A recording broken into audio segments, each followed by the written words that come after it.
Hai adik-adik, Assalamualaikum warahmatullahi wabarakatuh. Bertemu lagi sama Kamila. Kali ini kakak akan membahas materi tentang perkembangan ilmu pengetahuan dan teknologi pada era kemerdekaan. Nah, dalam kesempatan kali ini kakak akan membahas tentang iptek.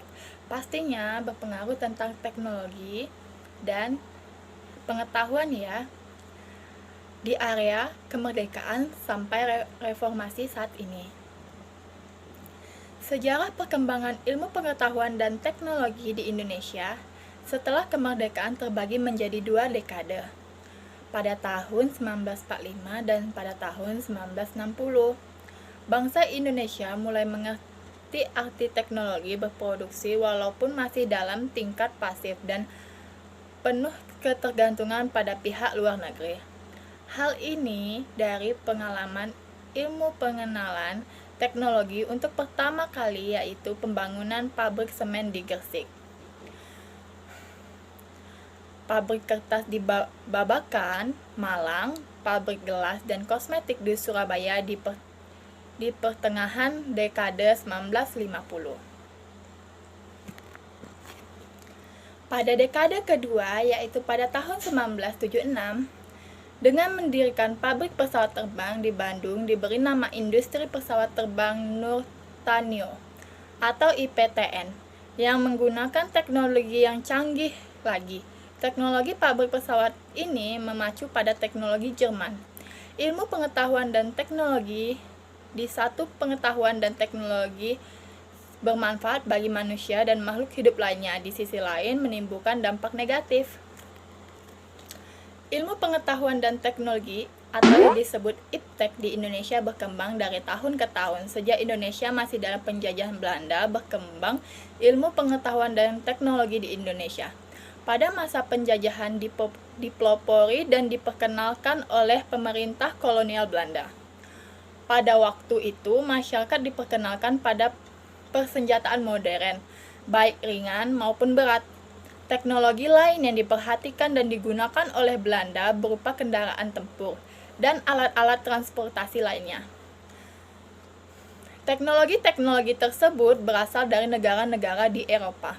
Kemudian, pemerintah kolonial Belanda menanamkan ilmu pengetahuan dan teknologi melalui pendidikan sekolah-sekolah maupun dengan cara menggunakan secara langsung kepada masyarakat Indonesia. Perkembangan dan ilmu pengetahuan dari Barat di Indonesia membawa dampak bagi kemajuan negara Indonesia. Masyarakat Indonesia melakukan pergerakan untuk memperjuangkan kemerdekaan Indonesia. Di samping itu, penggunaan ilmu pengetahuan dan teknologi di Indonesia juga membawa dampak bagi semangat juang bangsa Indonesia. Mereka memanfaatkan ilmu pengetahuan dan teknologi modern untuk mencari informasi terkini mengenai keadaan dunia. Oleh karena itu, masyarakat Indonesia benar-benar terbantu dengan perkembangan ilmu pengetahuan dan teknologi. Perkembangan iptek di Indonesia masih tertinggal sangat jauh dengan negara-negara di Eropa dan Amerika Serikat. Hal ini disebabkan oleh beberapa faktor yang menghambat perkembangan iptek di Indonesia. Di antara faktor-faktor itu adalah: 1. Keterbatasan orang Indonesia mendapatkan pendidikan yang lebih tinggi. 2. Kurangnya keinginan pemerintah maupun perusahaan swasta yang ada di Indonesia untuk melakukan ahli teknologi. 3. Tidak adanya minat orang Indonesia untuk mencoba hal baru. 4. Tidak ditemukan sebuah inovasi berarti di bidang teknologi di dalam masyarakat Indonesia. 5.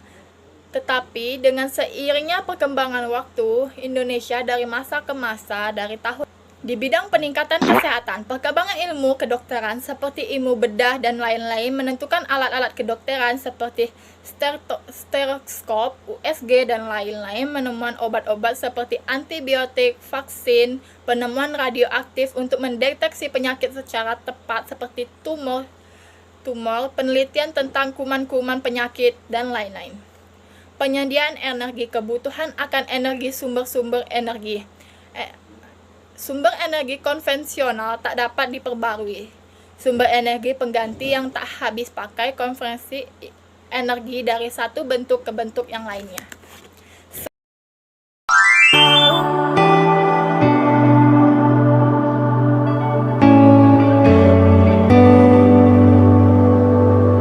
Sekian dari materi ini, semoga bermanfaat dan buat generasi-generasi bangsa, ciptakanlah ilmu pengetahuan dan teknologi yang bermanfaat untuk kehidupan bangsa selanjutnya. Sekian dari saya, wassalamualaikum warahmatullahi wabarakatuh.